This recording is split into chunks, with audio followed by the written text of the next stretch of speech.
What up? What up? What up? Welcome to the TFW podcast. That's Freakin Wrestling. You guys know the best kept secret in wrestling podcast. Tell a friend to tell a friend to tell a friend about the show. This is episode 80.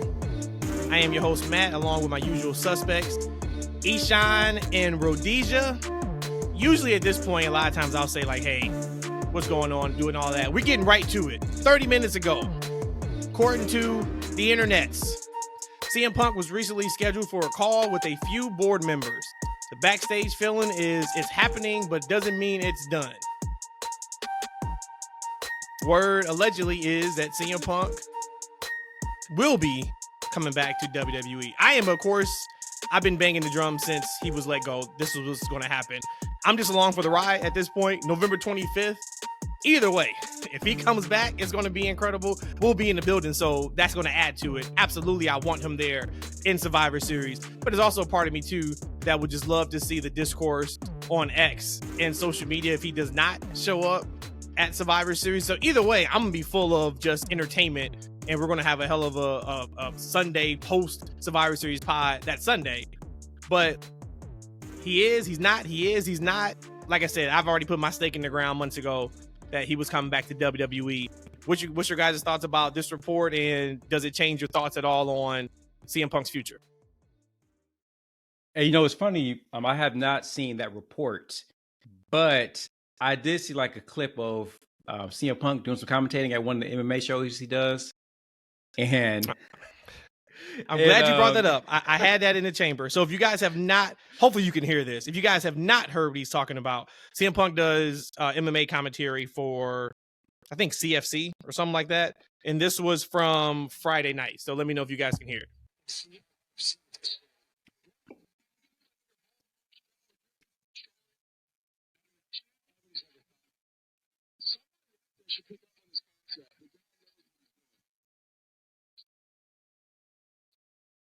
CM Punk's the man. CM Punk is the man. Hopefully you guys heard that. But he basically just said that like he was running Collision, now the show is shit.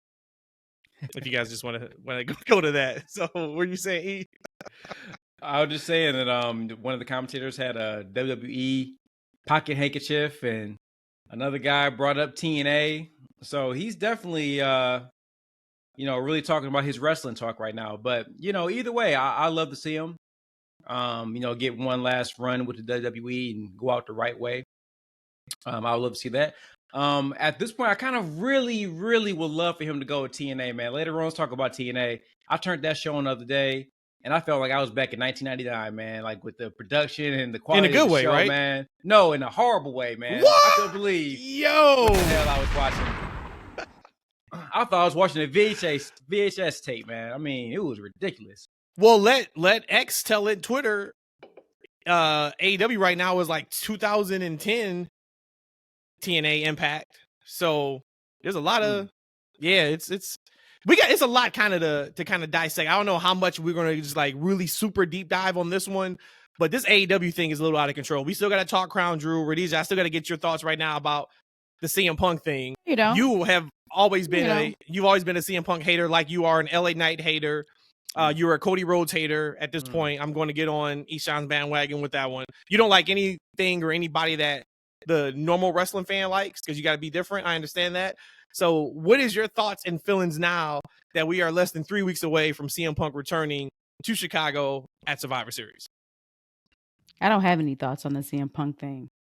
And for the record, I'm not different. I actually like the majority of faces and dislike the majority of heels. That's all you got? That's all I got. All right. So that's where we are. It's going to be fun, man. It's going to be fun. And this whole narrative, I think I heard Bischoff say it. I've seen it a few times that WWE doesn't need CM Punk. WWE doesn't need anybody. WWE is a machine. We know that. When Austin went out, yeah, it hurt, but they were able to find somebody else. You when don't Rock think left, that yeah, it they hurt, need Roman? but they were able to find somebody else. No, because Roman hasn't been there.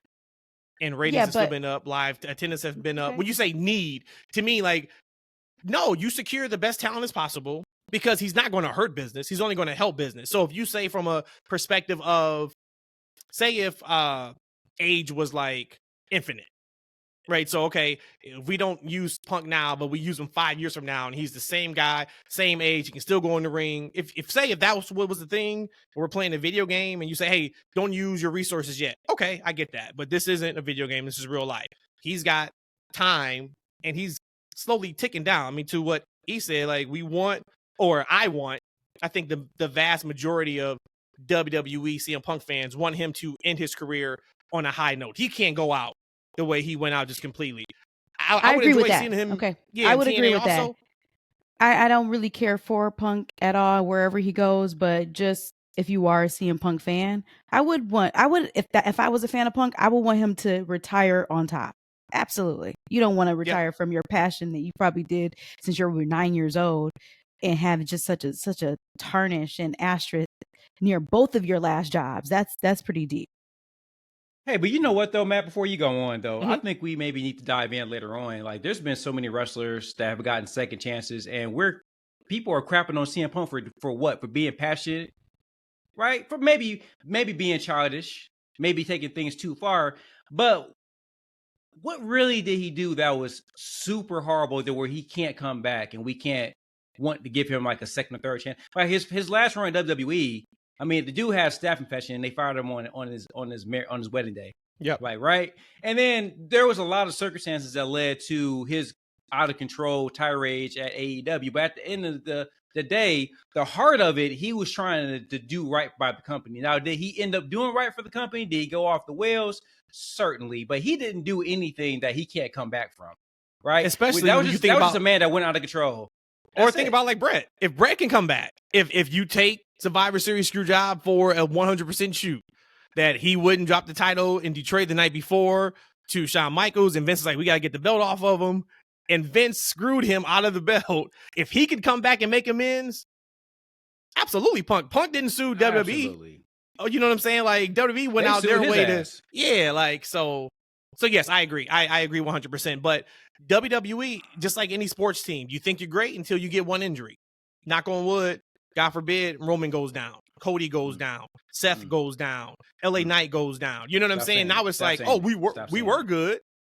Oh, we're not good anymore. Secure the talent, put the best possible show on TV. And as they said on television for years, it was a tagline, do what's best for business. And there is no way CM Punk and WWE is not what's best for business, especially going into Rumble season, WrestleMania season, et cetera, et cetera. So, and you still got AEW out there that's trying to figure out their way.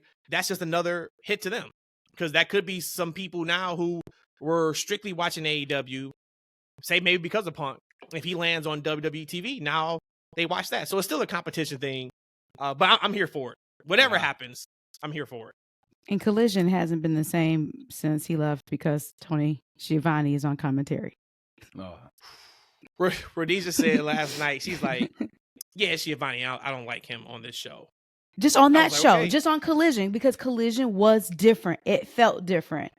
And just listening to it last night, I was just like, ugh, this just sounds like Dynamite to me. And I love Dynamite, but the whole difference, the whole point is they were different. Yeah, hold that thought, because we'll get to because AEW. we definitely got some. Yes, we got some. But let's start with Crown Jewel, PLE from yesterday. Good show, right? Yeah, solid to good show. Would you guys say overall? Yeah, it was. It was some words before the show, online that like they're treating this like a WrestleMania, et cetera, et cetera. It wasn't that, but it was a good show. Some surprising things. I got a few questions for you guys. Let's just get into it. Number one, let's start with LA Knight, Roman Reigns. Question: did LA Knight look like he belonged in the main event of a PLE against Roman Reigns? Give me that question one more time, Matt. Did LA Knight look like he belonged? You know what? Before I answer that question, let's do some TFW storytelling on this one real quick. Just real quick. I like it. So on the podcast, we are wanted LA Knight to get a push. Like, when is LA Knight getting a push? When is he getting a push? Right? Then it was, I don't believe in him until he gets a push. Then the man gets a push. And then we say it's too much too soon. If he loses, it's going to be the end of his career. It's going to be the end of LA Knight. And somebody on the podcast said, I ain't never liked the Ninja no way. Uh-oh. So I want to lay out. I want to listen Oh, so to you guys. so what you're saying is you want to defer, is what you're saying. That's You all wanna he defer to said. Rhodesia. Because the first 3 bullet points he said didn't even happen on this show, so I don't even know where he got that from. But it's good. It's good storytelling. On the show. I was hanging on every word. So it definitely. I'm like, what other happened. TFW I'm show are you very- talking about at this point? None of that happened. None of that Yeah. happened. Somebody said you. I didn't want to call your name out, but you said you ain't never like him no way. Never. I summed up like Can't stand his draws, history. huh? Can't stand his draws. I summed it up, and I wasn't trying to point you out, but since you won tonight, you, Rhodesia, said that. But so I'm interested. Like, so, he took the 3-second tan, like, right? Yep. He lost the match. What do you guys think? I mean, what do you think? What did you guys think of the match, Rhodesia? Because you thought they were both horrible wrestlers, right? And I'm interested. You think they did enough to let LA Knight's career continue to thrive in the company? So there's 2 big questions there. Matt asked, did he belong? And then you just asked that question, did they do enough to make him look like he can thrive? Did LA Knight do enough? Yes, in that match. Because there was a point in that match before, like the second half of it, when business started to pick up and you had your interference. Roman wrestles a very particular style of match. I've said that. I said it last time. Y'all even saying now that I hate Roman wrestling because I gave him a 5 for fake. But I never felt like, wow, this is really slow and dragging. There was some moments throughout that match, even in the first half of it, that I was like, okay, this didn't feel like a normal slow Roman match. So to answer Matt's question, yes. To answer Eshaun's question, yes, because technically LA Knight won, which my biggest gripe in that whole match was that how can you cover somebody and their foot is pretty much damn near under the rope? I see this a lot happen a lot of times because someone's not pulling that foot in. But I know it was there for Jimmy to put his foot on the rope to break the count. So to me, that irritated me. But then when that happened, again, LA Knight should have won. So we talked about nobody thought LA was going to win. Nobody. But it's how you want to protect him going forward. And they showed it. Technically, he won the match. But Jimmy interfered. Well, it's not so I was fine. technically. Okay. It wasn't technically. It was not technically. But yes. He would have won the match if Jimmy didn't move his foot on the rope. So to your point about the match wasn't like plotting like it typically is, a lot of that was, all of it was Roman. Roman took out the normal talking through the entire match, looking at the crowd and changing his, facials from, though this is easy to the worry. Like that was kind of just pulled out. That's why the match had a better flow to it. I do think we need to have a conversation about Roman's matches at this point. And I'm at a juncture in this entire Bloodline story where Cody's the story must be Cody is overcoming everything that Roman has done in 3 years to keep the title. And what I mean by that is if you look at last night's finish, that was a typical Bloodline finish for the last year. It was. And there's got to be a reason why they're not changing it. There has to be a reason why it's the same thing. Interference, sometimes 2 interferences. Mm-hmm. Superman punch, kick out, spear, kick out, false finish, or ref bump. Then we get the finish. There has to be, when Cody finally beats him in April, the story is going to end up being everything that's happened in the last 3 years he's overcome. So maybe Cody's going to overcome 3 interferences, still kicks out. He overcomes 3 spears, still kicks out. You know what I'm saying? Like, it's got to be a point because they're not changing at all. And we're going to see, I'm going to assume they're going with AJ Roman because that was the rumored match for Saudi. And then AJ went out. We know he's not winning that Royal Rumble. It's going to be the same thing. Yeah. Because I thought if they were going to change how his matches went, this was the match to do it on. Either, like we talked about on last pod, either do a semi-squash and, hey, LA, you haven't arrived yet, or something. And the only thing you can say is Roman didn't kick out of the BFT. So they protected LA Knight. I thought he looked like he belonged. I thought he did a great job. But I guess we're only going to have probably one match of Roman until Mania. It's like, all right, it's time. I still believe he should have beat Cody at Mania, but it's time. All right, it's enough. We've done this, been there, done that. Man, let's fast forward to Mania for that. The other thing that I thought was interesting with that match was in storyline. Where does Roman go from here? Which you Because just said. nothing happened in that match to where, okay, he should be bigging up his Bloodline brothers for doing something, or they didn't cost him. They weren't close to costing him. It's kind of like, all right, it's almost like in a vacuum that match didn't happen. That next time we see Roman, they're going to be able to completely skip past Crown Jewel and then just go on to whatever's next. Did y'all feel the same thing? Yeah, absolutely. But I kind of feel like that a lot of times with the out of the states shows, especially like your Crown Jewel, even kind of, I don't want to misspeak because that was Backlash. I'm trying to think about, did a lot of stuff advance out of that, but just in the past, in the last 3 to 5 years or 3 years, whenever they went abroad, it seemed like that was in a bubble. How many times have we said like when Logan Paul comes onto the show, a lot of times it's just in a bubble. But for Roman, and I don't want to jump to maybe Cody yet, but just even in Cody's match, all they kept plugging toward the end of it was like, yeah, Cody's back the man. Cody has all the steam. Cody has all the momentum. So it is possible that maybe AJ doesn't happen. Could he just go straight to Cody come Rumble time? Because they're trying to heat him back up, even though he is already superheated. They're saying it often and often and more because often. I think that just means another big obstacle's coming. An obstacle that they've been waiting for from a storyline perspective until right before Mania. And maybe that obstacle was Randy Orton. But when I kept hearing that, I'm like, oh, all right, he's about to eat it again. I don't know against who or why, but it's coming. When they were putting him over, the next big obstacle is coming until he gets to the Rumble. Yep. Yeah, it definitely felt like a period last night. Right. You think about, we haven't gotten to that match yet. Like cramps? Solo. No. Like Solo. Sorry. Solo dominated. Then, Roman won his match. Oh, my God. And then, hey, hold on a second. You can't just gloss past that. What? I got to count. Yo. Okay. You got to know the count? Was it 15? No. Less than, right? It was less than 15. 8. Higher. Damn, 10. Higher. I should know, seeing that Cena was screaming at him, holding full-blown conversations in the middle of that ring. How are you down on the cell from taking 32 thumbs?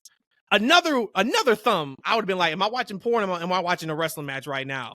He hit him with like 32 thumbs, and Cena is still screaming at him. Hold on, wait. Don't pin me yet. All right, do it one more time. Head to the back. We'll talk later. Like, so Solo, the final sequence, Solo was like, I'm tired of talking. Solo said, I'm tired of talking. You about to eat all of these right now, and I'm going to cover you. That is my GOAT, man. Like, come on, dude. He went from, on Friday, selling the spike, which I thought was great. We talk about it a lot. We get some wrestlers who don't even sell, like, moves that could kill you. We got Roman selling with a raspy voice, a spike to the throat. And then he takes 38. Oh, yeah. He takes 38 more at Crown Jewel and is like screaming during the match. It's like, that is fantastic. I'm sorry, E, but when you mentioned, you kind of just glossed over that domination. Like, none of us caught that. I think we all thought maybe Cena was going to win. No, damn, I said it. Y'all didn't think Cena was going to win. Y'all thought Solo was going to win. I thought Cena was going to win. I thought went out bad. Solo was going to win. Y'all Matt and Rhodesia. I'm going to go into my age. Matt and Rhodesia turned into crisscross. They jumped all over me just in that moment. Jump. What you mean? What you mean? Make you.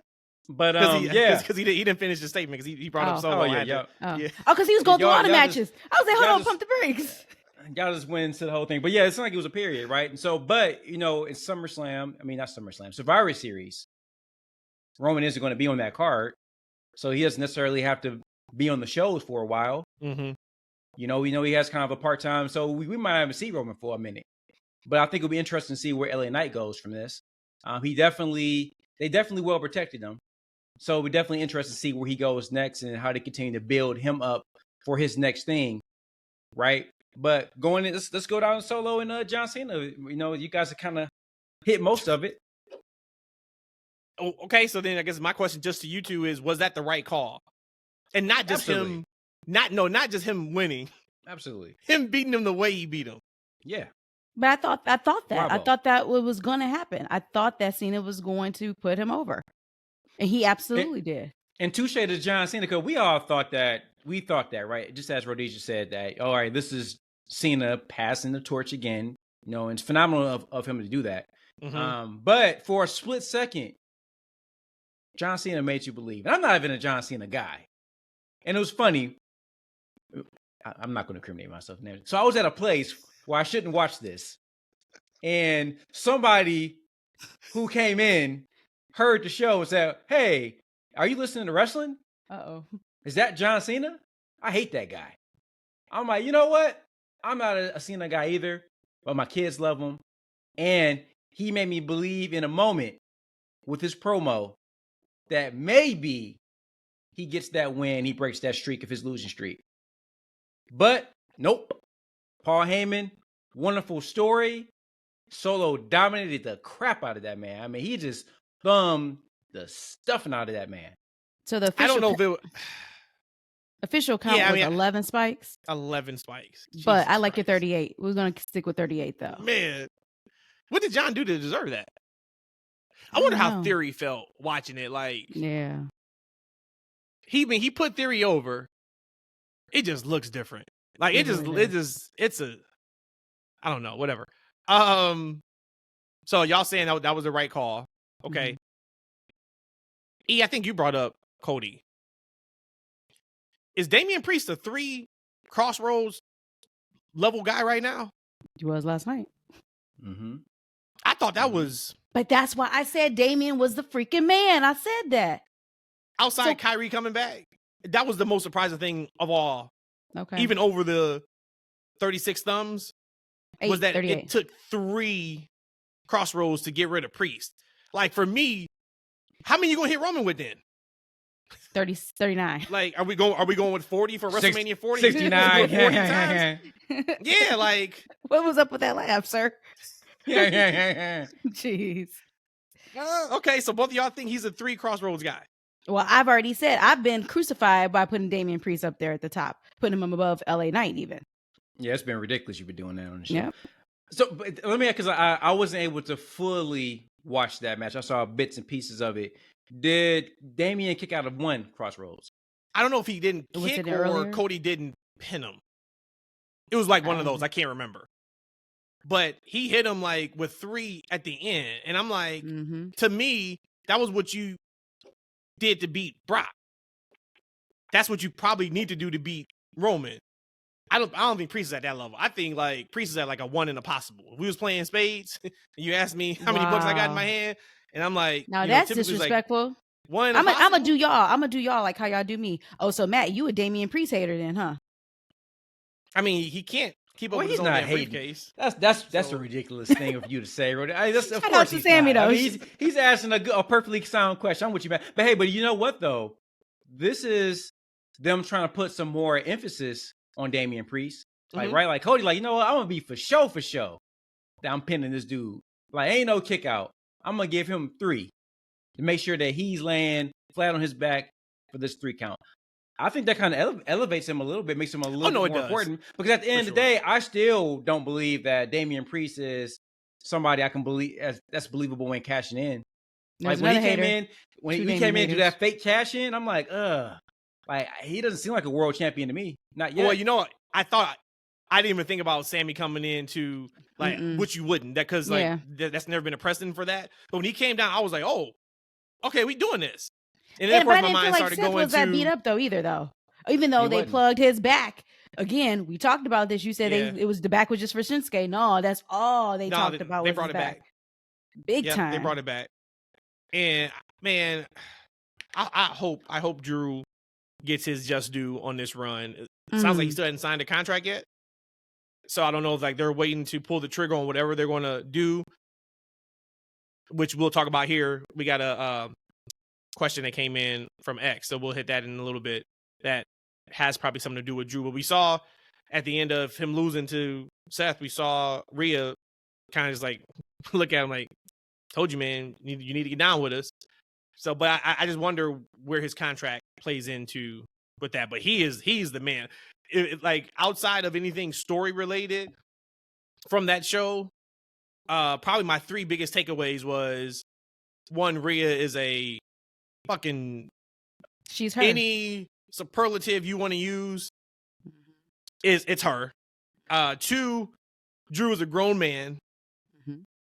And 3, Cody's fantastic. that show went up a level when it was time to. The show was funny. Like the couple first matches were hot, and then they did the thing with the Saudi local guy, and then like the kind of went down after Miz TV, and then the women's match didn't get them back. And I thought Io and Bianca had a great match on paper watching it. Can we just pause for a moment? Matt finally gave my boy Cody Rhodes some props. Look at this guy. This is how I feel about both of y'all all the damn time. He finally gave him. Y'all changed. Wait a minute now.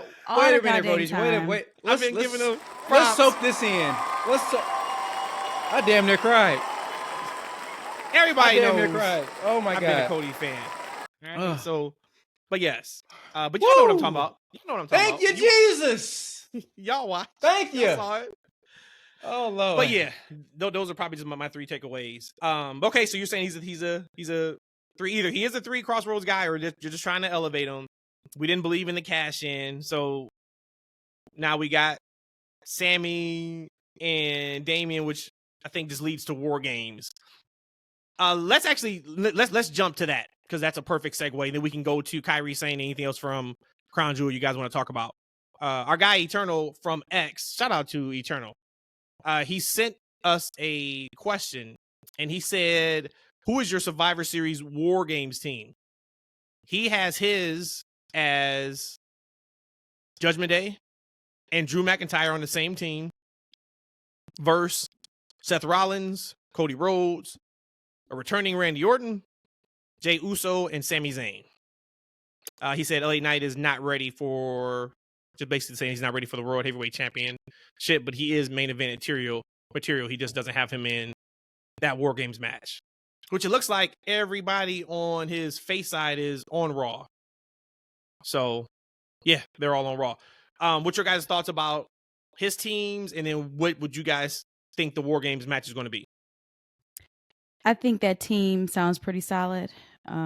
Maybe up until this morning, I probably would have said maybe Randy, but maybe you can take him out and insert Punk, but y'all probably want Punk on his own. But I don't have a problem with what he said for his. So, but I was thinking about it. I'm like, well, then watching that video package of them saying that it's going to be WarGames, what is going to be like on the women's side, if there is even going to be a women's side one? So I was like, well, let me think about who could be in that match. And honestly, unless we're talking about just all faces going against all heels, the easy way out, I wouldn't even know how they would start a women's, because Damage Control is probably the only function or group. Mm-hmm. We really don't have a lot of tag teamers. So, I mean, it would be like if there is a women's side, they had Bianca Belair in the video package for WarGames. I would even know how they would do one. Oh, they can definitely do a SmackDown version, because there's a lot of women. But again, like I said, it'll be just putting faces and heels together. It'd be like real no story line. It's just, okay, here's a good guys, here's a good girls, or a good guy. Yeah, if they decided to do it, it would have to be like the old school Hell in a Cell pay-per-views, where like out of nowhere, it's like, oh, this feud is big enough to put in the Hell in a Cell. Mm-hmm. It would kind of be the same thing. Like, there's nothing right now, and like they've been building the WarGames men's match for weeks. Mm-hmm. If you've been paying attention to kind of like, okay, we're just looking at it. But to your point, even Damage Control, the story they're about to tell is Kairi, Io, and I think Asuka. Where's Bailey at? Yeah. Oh, that'd be beautiful. Against Bailey, you know what I mean? Like so they have that story. But you're only talking 3-3, and then you got Charlotte, where she's not in the story at all. Bianca should be pissed because she got screwed, so that's not a WarGames match. So I'm thinking maybe they lay out on a women's WarGames match this year. But I do like his guys. I may flip somebody. What do you think about his team, and then what would you do? I like his team, actually. I think it's spot on to be a great match, putting Randy in there. And I think that if you want to give Cody something to do before Mania, and my thing about a Randy versus Cody match was always the returning Randy Orton is going to get a huge pop, and you don't want to fight the love of the crowd between a returning hero and the current hero. What better way for Randy to cost his team the win in the cage, right? And he butcher Cody, like just butcher everybody, and specifically Cody, and he just turns on everybody. That'd be an easy kind of way to kind of get him out of that love from the crowd, right? And then into a nice little feud with Cody before Mania. No, I think That's yes, for sure. And then I even thought, just going off of Eternals teams, what if you put Drew? What if somehow you get Drew on the face side? Mm-hmm. Take out Randy. Mm-hmm. But then I don't know, because I'm still looking for this Drew heel turn. So it would kind of be like the same thing. Okay, he turns on his face team during the match. But then I don't know who Judgment Day, unless Judgment Day goes into the whole thing of we're so strong, We only we'll need just 3. take on, Yeah. or 4, right? It would be JD, Finn. Finn, Damien. Damien, and then Damien. Okay, yeah. So they could go that way, and then you get the turn during the match. I just don't know if do you want Orton, seeing this would be his first match back, and probably the first time we physically put eyes on him, maybe. Do you want him to have that much attention in like a 10-person match? Because that can take away from it. Kind of just like the Rumbles, or a match where you know there's going to be a run-in. You're looking like at the aisleway the majority of the match, because you're like, all right, well, we know the run-in is coming. I don't really care what's happening in the match. I wonder if that would happen with Orton, that it would just be like all eyes on him. And you can protect him. I guess he could be the last face to come out the cage to get in the ring. So I do know, but I do like that. I like that a lot. If I had to switch, I would maybe try to get, and he's on SmackDown, but I would maybe try to get Cena involved, because he's on Instagram. I guess like he teased like he was retiring. And it's like, hopefully that wasn't his last match. I'm just a big stickler of, if it's your last match, I want to know it's your last match. So that would maybe be kind of cool for him to get like a win. I don't know, but I like that one. I was trying to think outside the box. I can't really think of anything outside of that. And you mentioned one thing real quick about Cena, and I know in the future we're going to have a real appreciation giving him his flowers. But he was and is the only person so far to me that I've seen him at his very beginning debut of his career to possibly now his retirement, or as we know what Cena would be. I've seen his whole career, and he's a GOAT. So to me, that's just, I'm honored to be able to have witnessed that career. Love him or hate him, especially early on when he was just Super Cena.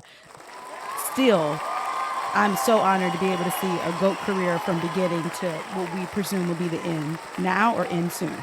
That is a great thing, because there's a lot of our favorites from back in the day where we didn't necessarily see them in the beginning, from the beginning, right? Because it was a different way, territories and etc. Yep.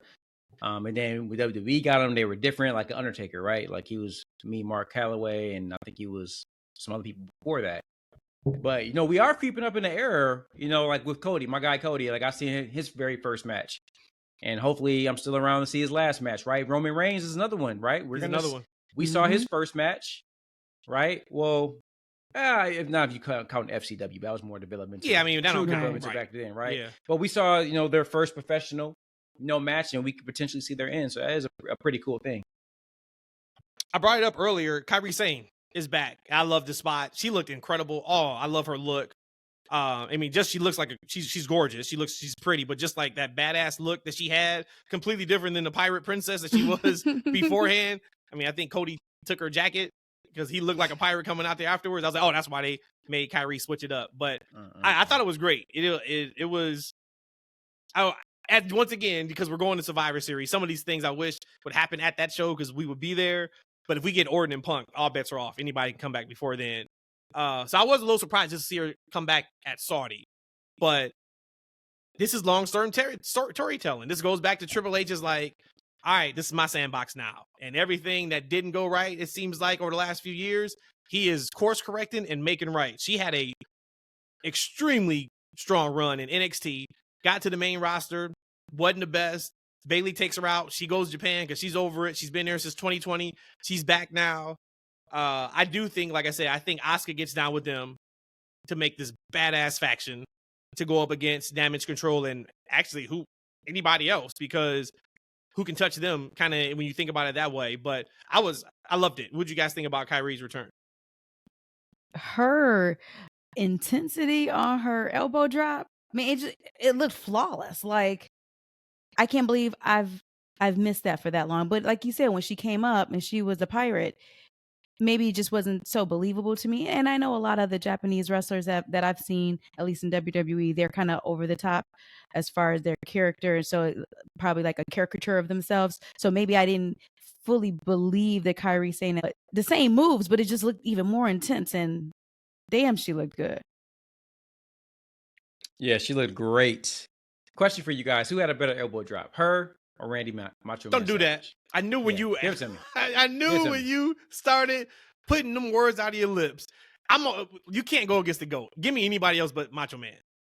Give me anybody else but Macho Man, because Macho Man for me is like, even if he doesn't have the best elbow drop, you got to say Macho Man because he has the like most legendary elbow drop.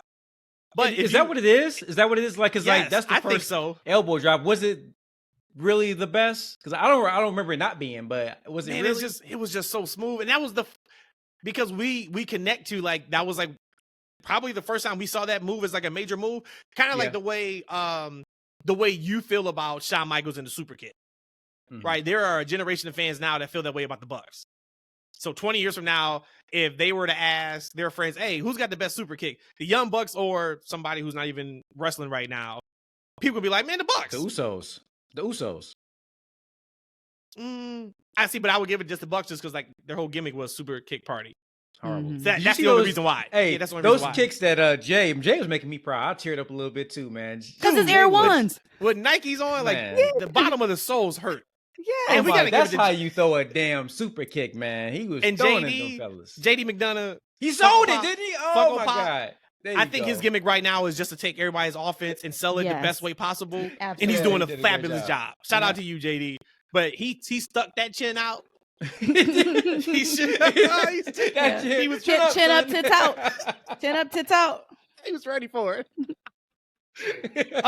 But to answer your question, if it wasn't, take Macho Man out, right? It's Kairi Sane. She just it's one of the best things in wrestling to me. And like I get it. I see like how she contorts her body and everything, but it's one of those moves where like you just never get tired of seeing it. And I've never seen her like not hit it right. Right. No, you're right. Yeah. I haven't either. Even when she was a princess pirate. Because I feel like Macho Man, like a lot of people try to emulate his style. Like Punk does a horrible Macho Man elbow drop. It's just horrible.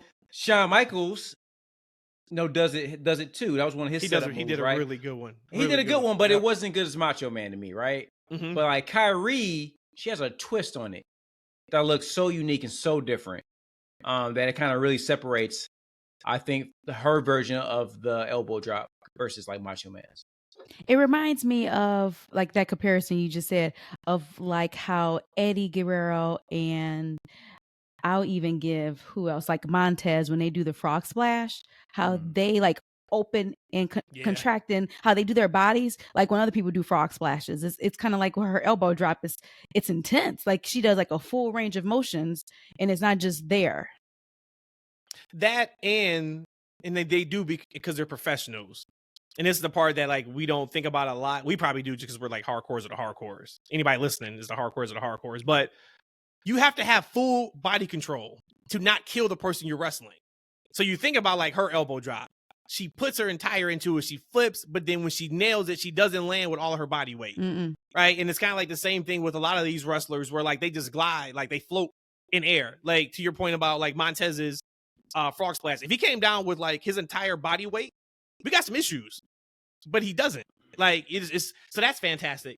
I loved it. And then it's funny too. I made a comment during the LA Knight entrance yesterday. I was like, and yes, they have to continue to do right. But here we were 4 months ago, 5 months ago, banging on the table, screaming to the clouds, like, what are we doing about LA Knight? He's not being pushed. Here he is, main event of PLE against Roman Reigns months later. Just a month and a half ago, we're sitting here like, WTF, WWE, what is up with y'all women's division? Like, what is going on? And now we got a return in Bianca that put, logs on the fire. Kairi saying that now the fire is absolutely burning. It's like, all right, we just got to give it time. We've just been so hurt by Vince McMahon's booking that we would say just let it play out and never played out properly. Right. I think now is really time. Yeah, I'm still going to be critical when it's time to be critical. I think that's part of AEW's issue is that sometimes the fan base and maybe even Tony takes being critical as like hate or like, oh, you don't watch anyway. It's like, no, it's okay to be critical. That's how you get changes right now. Before we get to AEW, I guess the last thing, I don't think I have anything else from Crown Jewel. Y'all got anything else for Crown Jewel before we start talking AEW? I got a couple of things. Small things. The video package before the main event, it was like Dune meets Mad Max / WWE style. I really like that. I think that gave for like LA Knight, does he belong? I think that video package add a lot to that too. That yes, he belongs. That's why you're seeing something different there. You could tell they're putting money and time and resources behind LA Knight. They are undefeated with video packages. Mm-hmm. Opening videos, video packages. That was, to me, that was like WrestleMania caliber almost. And so maybe that's what somebody saw. Maybe somebody saw the cold open promo package to Roman, and I was like, oh man, this is like WrestleMania tonight. Mm-hmm. And that was maybe kind of it.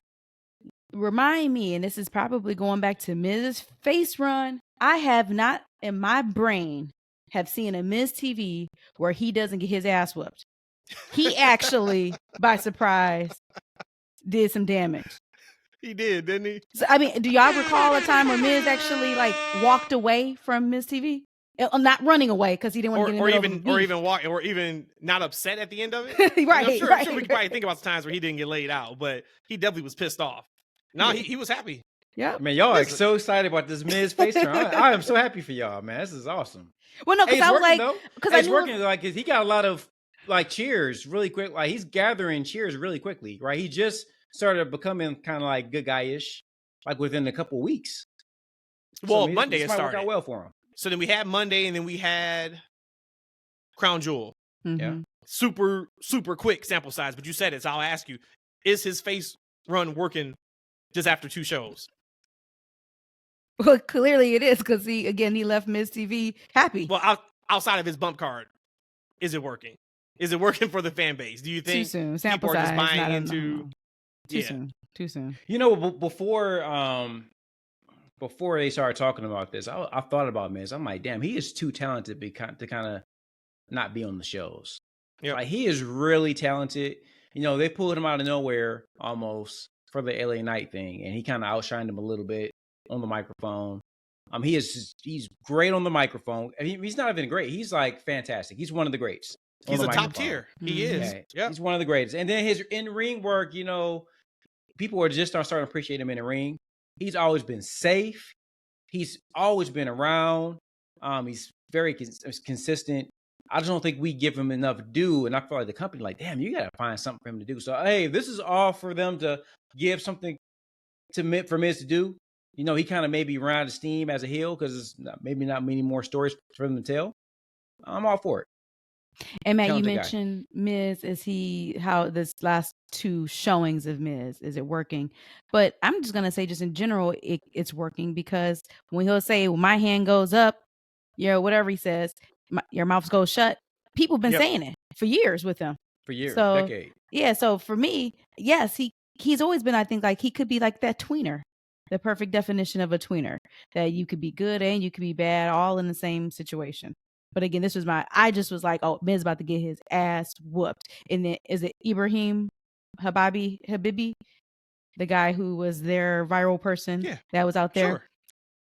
I think that was his name. I'm sorry to that man if I messed his name up.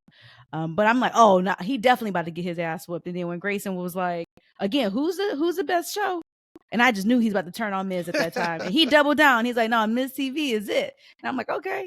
And then that completely surprised me. So it's hard for me to get surprised by Miz TV. And I think that's about it. That was, and in the Fatal 5-Way, I actually thought that was a really, really good match. I love the showing of all of them. And I have to give special props to Zoe Starks. She wrestles so effortlessly. I really enjoy watching her go in the ring. I don't know if she's ever going to be a top tier A player, but I do really feel like, damn, maybe can she or should, like, can we push her to that? Because I love her ring, just her body control, her ring awareness, everything about Zoe in that ring is crazy.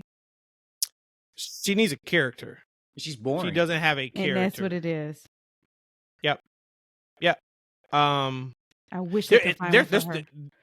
They're trying to figure it out with her. Like at one point it felt like she was going face after her and Trish. And then she was going with like the badass heel. And now I don't know what she's supposed to be. Mm-hmm. But I do have a question. What's her name, Rhodesia? Zoe Stark. I had asked her last name. Oh, you definitely was going to Red Lobsters on that one. You had to hit Target's up real quick. Let's transition to AEW. Rhodesia, how excited are you if you had to go from 1 hip thrust to 10 hip thrusts? How excited are you to see Daniel Garcia versus MJF this Wednesday on Dynamite?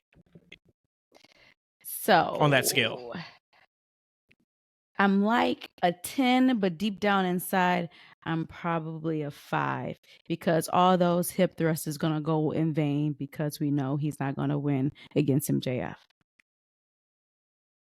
It'd be a good showing. Oh, here we go. We go back to the good showings, right? It's a good showing. No, but I think it's a hell of a spot for him, and yeah. no one thinks that he should win. But I'm excited to see how he goes. And I don't know if I brought it up last time, but I forgot what match was that last time we had a world title match with MJF. I'm having such a brain fart, but with Kenny, with Kenny. I have to admit, MJF can wrestle. So y'all need to, as y'all cut and spice everything else I say bad about people as a hater. Yeah, he pulled out some things out of his repertoire, even more than on the Bryan Danielson match that I was like, okay, MJF can wrestle. Rhodesia, the growth of you. Episode 1, if I'm not mistaken, you called MJF a crackhead. What? Episode 80, you said he can wrestle. He can wrestle. I am so proud of you. Yeah. Just your growth over 80 episodes is remarkable. I wonder what you're going to say in episode 160. You're probably going to say like LA Knight is a fantastic wrestler. That could be a great champion, right? He's a great world champion. Huh? What do you think she's going to say on episode 300? How much growth do you think she's going to have by that time? I'm going to be running AEW by then. I have no idea, man. After I heard that Roman Reigns is one of the worst wrestlers in the history of wrestling, I don't know. I don't know what else can be done on this show. I mean, I have no idea. If you guys aren't listening to like every one of our shows, get on board, listen to all of our shows, because you probably are like lost on some of the things we're talking about, but you got to watch them all. We treat our shows like AEW. We don't really give you much like backstory that will be talked about. You just got to catch up. Like you got to go back and listen and watch. They say I talk too fast. I mean, you got to catch up. I mean, you're listening too slow. Speaking of, that Jeezy album is fantastic. Also, I had a chance to listen to it like 1.5 times. That's what I expect from my mature, older rappers. You shouldn't be talking like you just got in the game. We know you're not in the street anymore. Thought it was fantastic. So E, you sent us something about Ric Flair. I don't know how deep y'all want to get into it, but we got a few minutes to talk. AEW's in a funny spot. AEW's in a really funny spot, and probably more with just like their fan base. I've seen more discourse around like what's wrong with AEW actually since our last episode than maybe ever. And I can't pinpoint it. So yes, we went from on Wednesday show, we talked about, all right, guys, what's the important announcement going to be? We sitting there talking about, oh man, it's be a max deal. Hell yeah. We ain't got to spend $50 per pay-per-view no more, man. We lit. E, what was the important announcement? That Wembley going on sale next year, and that he's giving us Christmas early by making this announcement on Dynamite. Man, I was pissed. Look, wait. I almost turned the show off forever. This is no joke. I'm not over exaggerating this time. Sometimes I say some stuff just to get a reaction, but for real, I almost turned the show off forever. I said I can't do this shit no more, man. And I'm like, is he ribbing me? Like, is he talking to me right now? Is he looking me dead in the eye and he ribbing me? Because then he started he started laughing as he's saying this bullshit. Didn't it? Then he started laughing like he couldn't take himself seriously. He's making this dumbass announcement. They making this announcement is what he had to announce, and then he starts talking about it's early Christmas. And I'm like, what are you sniffing?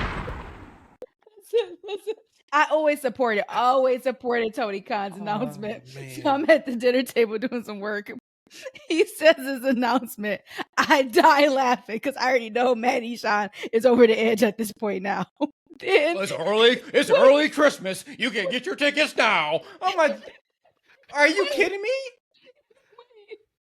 I'm like, I'm the only person holding AEW Dynamite together on this show. And then I'm like, they bring out Paul White. Gotta be the mediator here. Keep y'all as AEW fans. So we get that double on Dynamite, which the Paul White thing is not for me in Jericho, but whatever. Like, whatever. If he wants to continue to just go out there, it's not for me, but whatever. Then Thursday comes, and they announce that Ric Flair has signed a multi-year deal with AEW to promote his energy drink, and he's been cleared from his doctor to take bumps. That doctor need to get his board certification taken from him. Who the hell is the doctor, for one? Like, I don't care what type of clean bill of health you think he has when you hook up monitors to him and stuff. I just need you to watch his last match and just say, after watching his last match, we need to be succumb to seeing something like that again. Can I ask a question? Because I didn't watch Ric Flair back in WCW and in the 90s and stuff. But when I started watching Ric Flair, and when I remember the early 2000s, because he wasn't there in late 90s, when I first started seeing Ric Flair come back to WWE, didn't he start bumping on his side because of all his back injuries that he can't do a flat back?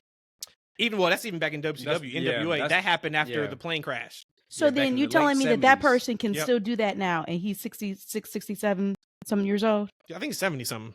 70, almost 75, 74 years old.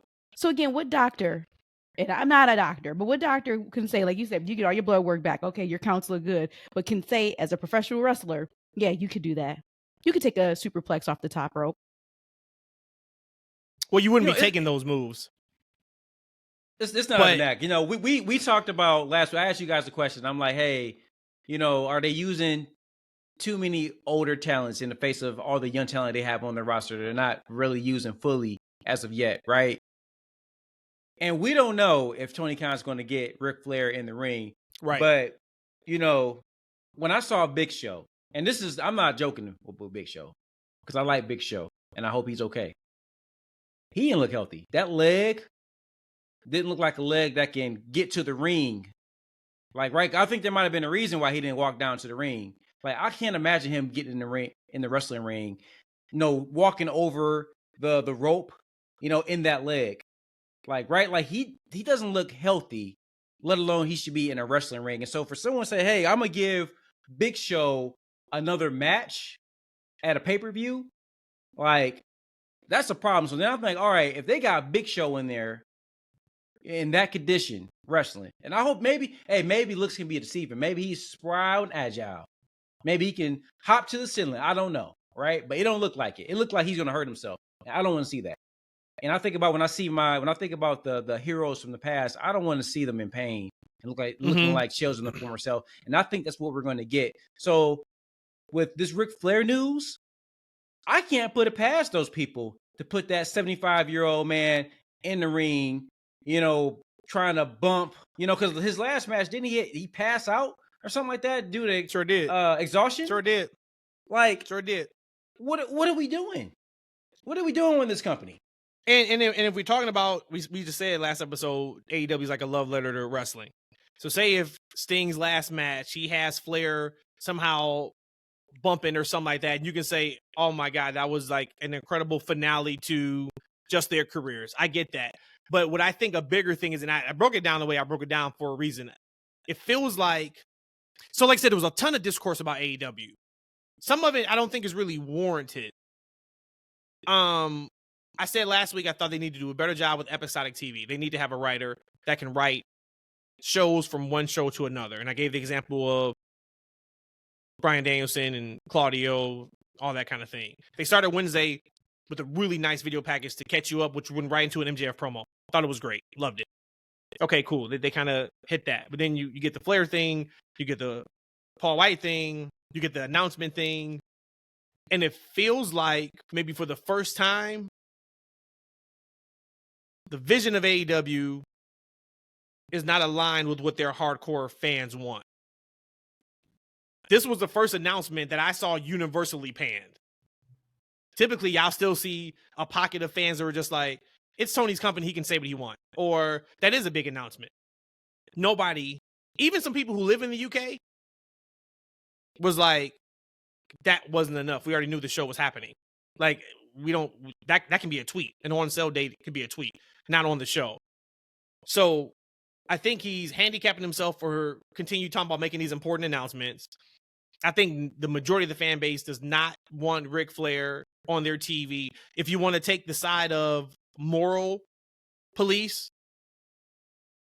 people dogged on WWE, notably AEW fans, because of the Vince sexual situation, all that stuff that happened. Flair, what happened on the plane ride from hell, he pulled his junk out in front of this, flight stewardess and all that, and it was like, okay, well, we can't bring this guy into AEW. If we remember, he was supposed to sign to AEW before that Dark Side of the Ring, and then they kind of pulled back, probably until smoke kind of clears a little bit, then we brought him in. I saw a lot of that this week of we're bringing in this guy who, doesn't respect women the way he needs to, or whatever the case may be. That's your fan base. I think that, so now let's transition to just... Well, real quick, do you think those are true AEW fans who are saying that you're bringing this guy in? 100%. So what do you guys think AEW needs to do? I mean, I guess we could say course correct, but it just felt like this week, and I know I'm online much more than both of you are, but I'm sure you guys probably saw it. It was heavy. It was really, really heavy. And it was those things. It wasn't about a particular storyline or match on Dynamite, or storyline or match on Rampage, or a storyline or match on Collision. It's like all these backstage decisions. It's you know what I mean? That's like really putting like a damper on their promotion. Now, Dynamite's rating was up, so people are still watching. I watched Collision. It wasn't much on Collision for me. I thought the intro was great. They brought it back. Yeah, they brought it back, and then AR Fox and Swerve's fighting. They're fighting through the pyro. Thought that was awesome. But it wasn't much on Collision for me, and it definitely wasn't much on Collision for me watching on a Saturday night.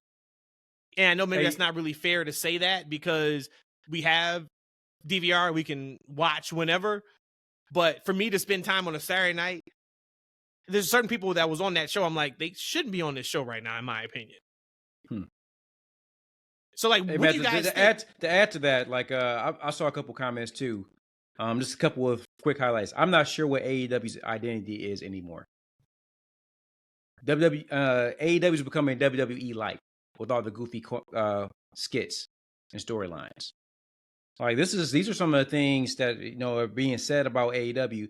AEW, I was a lapsed fan, and AEW brought me back.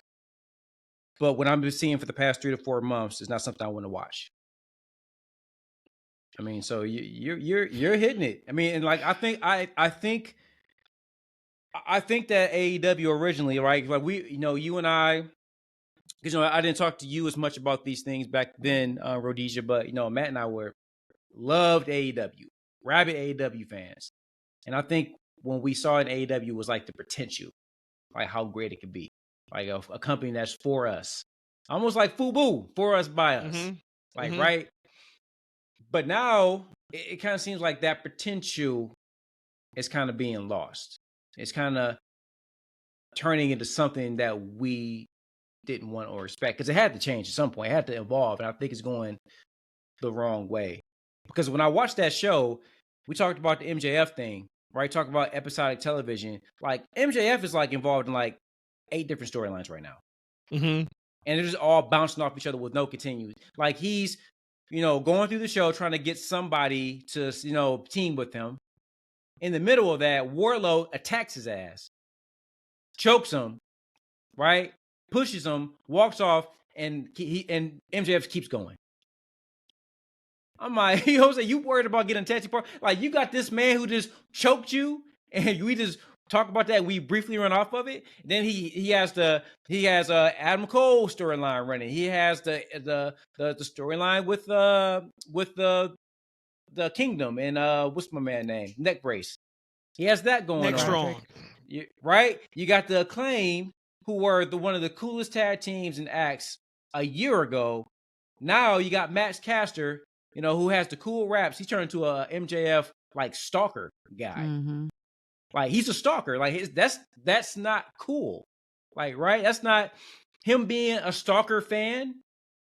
It's maybe entertaining to some, but for someone who's cool, that's not what that is. So for me, I just think that company is just out of control. I think the creative is ridiculous. And I know, Matt, we talked very briefly about Collision. It's not enough to make you want to watch on a Saturday, but I appreciated their presentation to wrestling that day. It was about wrestling. It was about the matches. Things kind of happened to lead to the matches. I wasn't hit over the head with stupid ass cornball comedy. Like, right? It wasn't outrageous, 1,000 different storylines in 2 minutes. It was a wrestling show. And I think that's ultimately what AEW needs to be, is that versus what I got on Dynamite. Okay, so, and then Rhodesia, you can chime in on this one too, because this is where I felt like there's a slippery slope. I just said they need to do a better job at episodic TV. They did that on Dynamite. Now, say maybe you didn't like the Warlow MJF piece. I get that. But did you enjoy the story throughout the show, the thread of him trying to find tag team partners, or you didn't like that either? What I didn't like is that there was he was involved in too many things that took away from the main story. Like, right, if that was the consistent thread, but there was numerous stories being that kind of took the onus off of just that. Okay. That I didn't like. Okay. Right? Because I was a fan of that. I did like that because I'm like, okay, this is what I'm talking about. The story, the hokey stuff I get, but like, okay, so Rhodesia, when you hear people say like, and I've seen that a lot in the last week, WWE like, they're trying to be like WWE. They're they're trying to do what WWE does. We just want the wrestling. But just the wrestling isn't enough to get people. Now we're talking, if we were in a room of just creative minds trying to figure out, hey, how can we get AEW back to being as popular as it was before and getting these buildings back filled up? Just wrestling is not going to get you there. They have an incredible card for Dynamite this Wednesday. I'm excited to watch it. But if you watch that, I talk a lot about in capsules. If you watch it in the capsule on Wednesday, fantastic. But nothing leads to you wanting then to watch next week outside of that was just a good match. We need to do something more than that. So, like, do you feel like AEW has been WWE light over the last couple months? No, not at all. And I think maybe if they take some more of that, here's the difference. People are saying WWE light because they are the pro wrestling machine. Insert any other name, whoever was the pro wrestling machine, that would be what they're trying to compare it to. But we know in order to get more than 2,500 people there, people have to be invested in these characters. One, people need money. So let's be honest there. People have to have money. We're kind of in this light recession, whatever. It's whatever on that part. But we need to have people that you can get behind. So you're not going to get behind a whole episode of just wrestling. So that's why when those people were giving kind of their feedback on AEW, I think those are two different types of people. It could be either just the true AEW fans and then everybody else, because you can't say here to stick to wrestling, because that sticking to wrestling, like you said, is not going to get people to buy tickets. Now, you might get your true fans, may keep them happy because this is the kind of wrestling I like to watch. But we know this is sports entertainment. I have to be able to turn in tonight and say, I want to watch Collision no matter what because of blank. Now, maybe should they have a harder break? I know we did a start, stop, continue a couple weeks ago for them or last week for them, but should it be more of a difference of these are Collision people and this is Dynamite Rampage people? Maybe we need something like that too. But the storylines, the only really goofy storyline I felt was the Acclaimed, more of Max Caster. That to me just falls flat to me because it's not funny to me. I don't understand what they're trying to get at with that. But all the other storylines and skits, I love it because now you're getting me interested or hating this person. I like to see that kind of stuff. Seeing MJF in numerous spots in the night, that's no different than seeing the Judgment Day on Raw and SmackDown being inserted in multiple storylines. So I don't have a problem with that either. But overall, I don't want to say that they're being WWE light. I think they are trying to find a way of how can we get more people in the building? How can we put on good television and have a company that's going to last a long time? You know what's WWE light? It's goofy cornball comedy. That's what we get on the PG era. So what's a we goofy? got a lot of goofy. Besides Jeff Jarrett, I can't stand them. I can't stand them. Jeff Jarrett, can't stand Max them. Caster, Jeff Jarrett, Max Caster, Neck Brace Man. No, you got no, you love it. That's okay. That's what it is. You got Daniel Garcia. I have seen more people not liking the Roddy Strong, Adam Cole stuff over the last couple weeks than before. And I think some of it's just not as funny, honestly. But I did enjoy it. Like now, I kind of honestly like I think we're done with the video packages, but like the last couple with Roddy and Adam Cole, I think I may have like chuckled. Like, but once. Adam Head's not even there, so that adds a lot to it too. What I'm saying, the last couple that he was the last couple weeks, right? Yeah. The most we've seen was on TV. Even Daniel Garcia, right? Like, a couple months ago, we we're chanting, "You are a wrestler." Now he's gyrating in front of everybody, right? There's nothing wrong with the gyrating. Nothing wrong with the gyrating. Go ahead, represent for him. Nothing wrong with the gyrating. We talk about all these things that they're doing on the show. It's WWE light as in comparisons to what they were doing like over a year and a half ago. Or is it? And maybe this is what it is. Now that you just said, I think I just cracked the code for me. Everything you just said was good at one point. Maybe they just need a better job of striking when they need to strike. Like Daniel Garcia at one point was one of the hotter wrestlers on Dynamite because of the gyration. Mm-hmm. If you ask me something that he's done like the last month worth anything, I couldn't tell you. He was super hot though. He was super hot when they were trying to figure out if he was a wrestler or a sports entertainer. He got himself super hot. Got himself hot again when he started doing the dance, and then it's just like, okay, now he's just there. Maybe they should have pulled the trigger on whatever a little bit ago. Mm-hmm. The Adam Cole Roddy promos. I know he's out with ankle surgery, but like I said, the last couple of those video packages weren't touching a candle to the original ones with him, with MJF and Adam, and even with Roddy and Adam. Okay, maybe we need to put the kibosh on that a week or two beforehand. So everything that you kind of just said as an example, at one point it was good, and then it kind of just like it got long in the tooth. Maybe that's what, maybe that's what they need help with. But I don't know. Like it's they're in a really important time with Punk allegedly, maybe, possibly, probably coming in, them going into Rumble season, AEW going into full gear to World's End. And we know the MJF storyline is still going to be there. The bidding war of 2024, either where like he just says, hey, I'm signing here, or they run with it for a little bit and everybody's still on his neck, which I still like that storyline. But I think they just got to be careful because last week was not a good week for AEW, and Tony's got to figure out what his fan base wants and then serve that while still trying to open yourself up to get people to watch that maybe don't watch. But there's a lot to that. I think there's a lot to it. And I'm a little worried for him. I am. Because it'd be different if like this was happening at a time where live attendance was good. Or this was happening with a time like take Collision. When the Collision was first officially announced, I think I asked you guys a question and said, I think I may have even gave like a time frame, like, hey, 3 months from now, 6 months from now, is AEW's product better or worse because of Collision? And my hope was, and I said it's going to be better because now you got more wrestlers who have time. Hopefully they're going to be able to flesh out some of these storylines a little bit better. And I think Collision is getting to a point where we absolutely now know that is not the A show. Dynamite is their A show. So Rhodesia, you just brought up like, hey, should they do like a draft and kind of have only people on Collision, only people on Dynamite? I don't think that's the answer as much as what was CM Punk bringing to the table? Where Collision at that time was my A show in all of wrestling next to SmackDown. To now I'm sitting here saying 4 months in, 5 months in, like, yeah, I'll just DVR it, and when I get to it, I get to it. It wasn't like he was on 10 segments a week. He wasn't pulling the Judgment Day. We may have saw him cut that pre-tape promo at the beginning. Maybe he did a promo in the show, and then he had a match in the main event. I think it was just having great wrestling match psychology matches.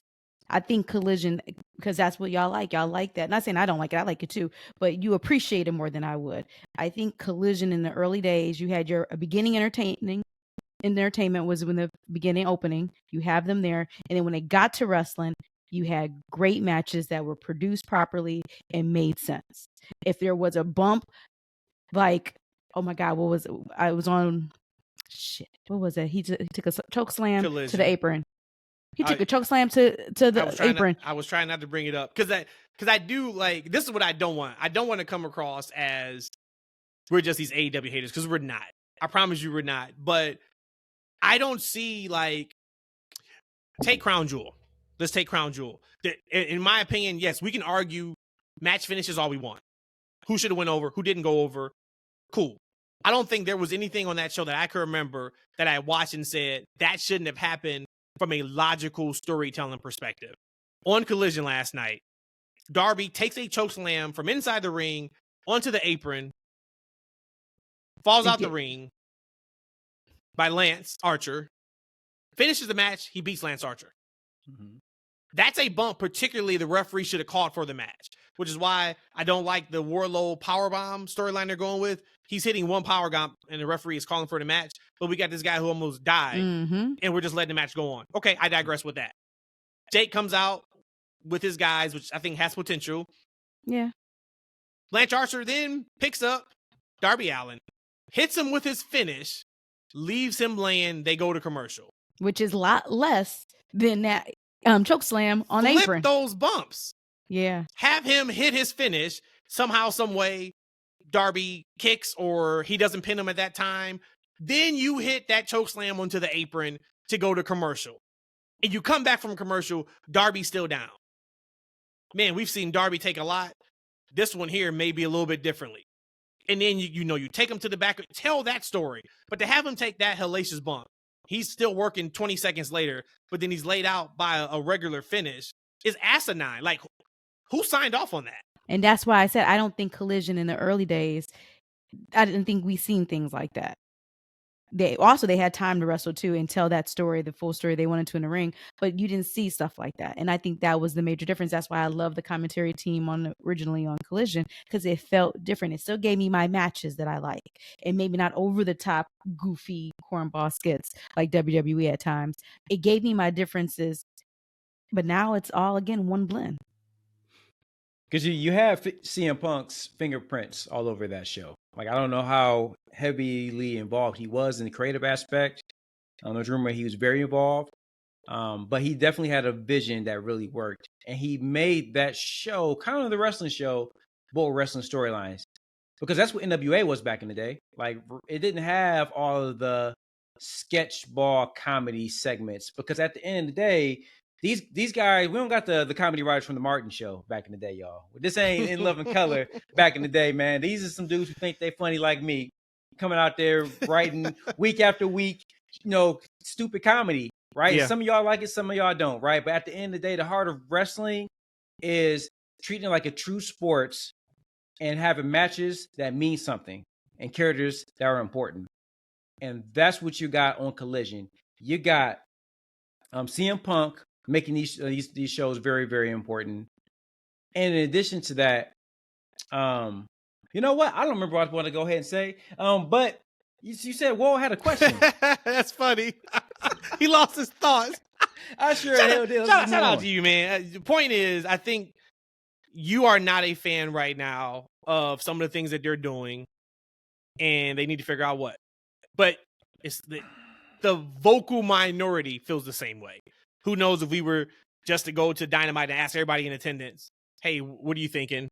And they give us a different answer. But in the circles we are in, IWC, social media, people are much more down on AEW than I think they ever have been previously. Oh, I was going to say, hey, one thing. I think there's a lot of wrestling on right now. I think it's too much wrestling, to be honest with you. Too much wrestling. And it gets in the way of us really enjoying the wrestling that's on because we're so inundated with it. When you look at WWE, we got 3 different shows, right? SmackDown, completely different roster, right? Raw, different roster. NXT, different roster. Now, do you get some bleed over and people back and forth a little bit, sure. But for the most part, when you watch those shows, you're seeing different talent. Now, when I watch AEW and I watch Collision, I'm like, what's a good reason for me to turn in on Saturday and see Collision? Now, I guess Malachi Black kind of mainly lives there. Miro mainly lives there. Mm-hmm. At any point in time, you can see anybody in the shows. So now, if I got something to do on a Saturday, I'll just hold off and I'll just wait and enjoy AEW on Wednesday. I'll see, MJF and crew then. There's no real reason for me to sit back and watch Collision anymore because there is no brand split anymore. Yep, it's like Collision is Rampage Part 2 or Rampage is Collision Part 2. It's like it's runoff from Dynamite. Poor Rampage. Our guy, Wole, shout out to Wole. That's my guy. He's also on X. He had a question for us. It was around AEW. He said, even though it will be for a minute, who from the Elite could you see in WWE first? So we know they all just re-signed contracts. Let's take that away. Let's act like contracts are up and it is not a all for nothing, one for all. Because that's what they've said. Like, depending on what we all decide, we all come in. It's a package deal. That was my Take answer. that away. Yes, take that away. So, Rhodesia, if you had to pick one person from the Elite, who do you see going to WWE first? Or not one person, just one entity. If I had to do what you just said, take away that they are a package deal, I still think Kenny would be the person I would see go over there first. Why? Because, again, at one point I held him as the greatest wrestler in the world. And not saying that you have to be in WWE to be able to hold that title, but I think that cements that. So I would say it would be Kenny Omega. I'm going to say the Bucks because I think they are extremely stale in AEW. I think they've accomplished all they can accomplish in that promotion. I don't know what they can do to kind of rejuvenate themselves. And I was a big Bucks fan. They just not doing it for me in that company. I'm not sure what it is. They are kind of like Charlotte Flair of AEW for me. Like, they've done it all. There's nothing else for them to do, and I'm just not interested in seeing them anymore. So I would love to see them kind of rejuvenate themselves on the WWE brand, mix it up with some of the tag teams there. But I think the WWE tag team division is kind of shallow right now. Hopefully they can rebuild it because there's definitely potential there. Maybe a Young Bucks could be the catalyst to that. You took the words out of my mouth with the Bucks. And the reason why. I don't know if I thought they bounced back after Punk left. They came out in Chicago. I even said, like, hey, they got their smile back. I don't know if CM Punk broke them or there was something else going on backstage, but they come across to me like they're going through the motions, like they're lifeless. Even Matt's blow up at ringside on Dynamite felt forced and contrived to me. I don't know if it's because they're just not in a storyline they can sink their teeth into or what, but watching them, I'm like, man, they need a change of scenery ASAP. And it sucks because they just signed that multi-year contract with AEW. So to your point, E, hopefully whatever they got going on, they can fix. Because this ain't the same team that we fell in love with. This ain't the same team that was putting on Match of the Year candidates with and had incredible storylines with the Elite and the Lucha Brothers. Like, oof, it is shallow right now with them. I just had an epiphany as y'all were talking. When AEW introduced the Trios Championship, that is when I felt like, just now going back, thinking back, where the Tag Team Championship and the Trios, initially Trios was hot, where they kind of then now like made both divisions worse. You get what I'm saying? Like, it took the energy away from it because there's solos or singles, and then there's non-singles. And then I think once that honeymoon stage of the Trios Championship wore off, it could have been when House of Black dropped it. It just seemed like, okay, I don't care about the tags or the trios, or because they were blended so much that it's too many belts. It's just too much going on, so you can't get behind it. And I think that happened also with the Acclaim when they lost against Keith Lee and Swerve, which I thought was the right decision. It just didn't pan out to be that, and I don't know if it's because it's Keith Lee or what happened, but it just seemed like all of it just fell apart. So no one really cares about either. Because I just forgot again who was the trios champion. Yeah, that's a good point, actually, Rhodesia. I definitely thought when they were introducing the 6-man titles that it would kind of water down the tag team. Mm-hmm. And it really did. It did, because now a tag team, like, oh, I'm just going to get a third guy and we'll go after Right. these titles. That's what it kind of seems like, because the tag team division was super strong for the first year and a half prior to those titles being introduced. I mean, I think it's another conversation we can have on another day. You know, them combined, like, damn it, they got too many. That's. I had like a list of things, but we just don't have enough time. And that was the titles, man. Because, you know, Keith Lee is going to be challenging Samoa Joe, I believe, on Dynamite. He is. For the ROH TV title. Like, they defend so many random titles on these shows. Like, it's just too many of them. And case in point, Rhodesia, I think those tag team titles, along with the 2 women's single titles, needs to be fixed. And well, you know what it is too, is because we care so much, right? Maybe we just didn't care, to your earlier point, because there's a ton of wrestling on. If there wasn't good wrestling everywhere else, we would just take it. But because we do care, and the whole Darby thing I brought up, save your big bumps for when they matter. Just do things that make the most sense. Yes, Keith Lee and Samoa Joe is going to be a killer big man match. I can't wait. I enjoy the way they set up on Collision. Samoa Joe says he's beat everybody. Keith Lee's like, you ain't beat me. Samoa Joe's like, we can take care of that on Wednesday. Love that. That is your real, that is a really quick storyline, but it ain't much story to it, right? It was, I said I beat everybody. You ain't beat me yet. All right, it's on Wednesday. I love that. But it's for a belt that I don't care about. So, yes, the match is going to be great. You know what I'm saying? Like, the match is going to be great. You don't care about. Yeah. I think we are super critical. Like you just said, Matt, we're super critical. Again, not hating. We're critical about AEW because I think we believe it is ours. It is our baby. We were there in the inception of All In, All Elite. And so we hold that special. So when we see them not doing what they can do and what they should be doing, in our eyes, it's like a letdown to us. But I think we are so critical because we do care so much.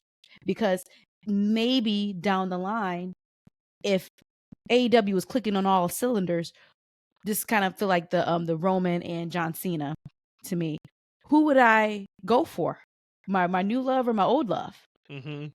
Or even Rock and John Cena? Like who would I? Maybe deep down inside, I probably would be rooting for AEW more because I was there when they first started. So when we talk bad about AEW, and I don't think anybody who listens to the show would really think we're haters of AEW. We're so critical because we love them so much. It's like us almost. We were the Laps fan. We finally got a product. We know you can shine. Now do it. Stop doing if you're one of silly them fans to think everything is sweet, then you know. I'm not trying to hate on it, but this attendance at these crowds they say it. The ratings, they say it. There's fewer people watching these shows. And here's the thing about like, you know, we've all come from like a retail background. Sometimes it's not the customers that complain are the ones you worry about. It's the ones that don't come back. Right. Like, right? There's more customers that just stop coming to places because they don't appreciate the service or they like the service or whatever the case may be. There's more of them than actually take their time to complain, to file a survey, right? Like for every customer that files a complaint because of bad service, there's at least 10 that never file a complaint. You never hear from, they're nameless. They just stop coming. And it's an opportunity. It's an opportunity to get better because they're telling you, I'm about to stop patronizing you. You need to figure this out. Like you said, all right, I'm never going there again. There's nothing you can do, nothing you can say. I'm just never going there again. I would always rather have somebody file a complaint than somebody who just doesn't come back. Absolutely. And they had 3,000 people at Collision last night. And that's a good number. The place was still relatively empty on the hard cam side. You kind of can hear it. But 3,000 folks is a pretty good number. They're not going anywhere. I've seen some people talk about AEW's going to go out of business. No, they're not. They're not going out of business. No, they will be here. But yeah, Rhodesia, I think you're right. Even take us, for example. I was just pulling up tickets for Dynamite that's here in 2 weeks from Wednesday. They have sold so far 2,100 tickets. Their current setup is for 5,200, so they got 3,000 tickets left. I haven't bought tickets to this Collision show. To this Dynamite show. This is the night before Thanksgiving. If I don't get tickets, this will be the first AEW show in Chicago that we have missed in 4 years. That includes All In. We've traveled to pay-per-views. We've been in Vegas. We've done all of that. And right now, there is nothing, honestly, and that's part of it is, yes, we just went to Collision, whatever it was, in July. They come here a lot. But there's nothing that's happening on TV that is saying, here's money for me to see this live and in person. And if I'm thinking about missing this show, and I've been to, I think, 16, 17 AEW shows, something like that, something crazy, I'm going to assume if I'm thinking about missing it, the majority of your quote-unquote average AEW Chicago fans are thinking about skipping the show too. That's powerful because if you're thinking, you're a day one guy. When those tickets go up, yep, you're hitting that checkout button. So for you at this point to not have your tickets, to consider not going, and you might, hey, look, and he may end up going, but right. But if the thought is crossing your mind, I bet there's more people in Matt's position that say, you know what, let me skip this show. And we know it is. That's the issue. And we know it is because they have more tickets available that still need to be purchased than have already been purchased in a hotbed like Chicago. And yes, it is Survivor Series that next week. Dynamite is that Wednesday, SmackDown's that Friday, and Survivor Series is that Saturday. I get that, but if a product is hot, it doesn't matter. People are going to spend their money, and they're going to make sure they find a way to get to said show, to said concert, to said sporting event. So, but great question, Wole. Appreciate it. You guys also give us your answer. Hit us up on X, which is that's FNW. Of course, you can hit us up on YouTube as well. That's Freakin' Wrestling. We had two really good questions. So we had the WarGames question. Let us know who your guys' men's team would be. And hell, even if you think you can pull off a women's team that makes sense where the story is right now, give us that. And then also too, if take away that they just signed multi-year deals for the elite, who would you want to see in WWE first, or who do you think would be in WWE first? It'd be cool to see your guys' answers on that. All right, so that is it, guys. We are up and out of here. So good show. Hope you guys enjoyed it. Make sure you hit that follow button that is on the device that you are listening to us right now, so you don't miss any of our shows. We drop twice a week. I already talked about YouTube. It's all good. E is trying to do the heart right now, because on Riverside, when you do the heart, you get these other hearts if you're watching the video, and for some reason he just can't get it. So we're going to end the show. You gotta do it from the heart. You gotta do it from my the heart's heart. not in it. My heart's not in it, You y'all. do it from the heart. We'll talk to you guys later on. Peace.